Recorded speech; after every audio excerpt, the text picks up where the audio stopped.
Bonjour, bienvenue sur jean-pierrevillette.com. J'ai le plaisir de vous présenter une nouvelle formation vidéo sur les anciennes générations EBP Pro 2019 V23 sur le prélèvement à la source. Dans cette formation, nous verrons effectivement comment bien mettre en place tout le paramétrage par rapport donc à l'organisme DGFiP. Et surtout, je dirais malheureusement ce qui est le plus fastidieux, c'est de bien, vous voyez ici, importer tous les éléments de calcul, à la fois les tables, les variables, les rubriques, les profils, et ensuite mettre à jour donc vos profils pour après effectivement qu'on puisse donc réaliser vos bulletins de paye.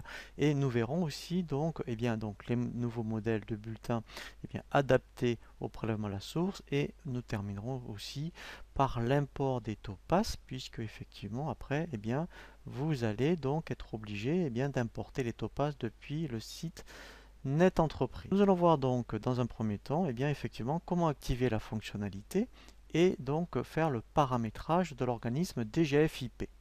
Sur EBP donc la première chose qu'il faut s'assurer, c'est que dans le menu Dossier, Propriété, dans le menu ici Préférences, il faut bien s'assurer que Préfiguration passe est bien coché. Il ne faut surtout pas le décocher, puisque ça entraînerait effectivement des montants dans la DSN, par exemple dès le mois de décembre.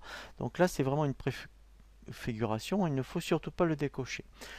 Et ensuite on va voir dans l'organisme ici DGFiP, il faut s'assurer que au niveau de l'organisme fisc, effectivement, ici, prélèvement CEPA soit donc bien indiqué, donc que le code comptable 4421 en tout cas soit indiqué, ou un autre code comptable, mais il faut absolument que vous l'indiquiez, et qu'ici, en fait, ce soit bien indiqué au niveau des périodicités, chaque mois. Nous allons voir maintenant un nouveau tutoriel pour bien importer tous vos éléments de calcul, à la fois les tables de calcul, les variables, les rubriques et les profils.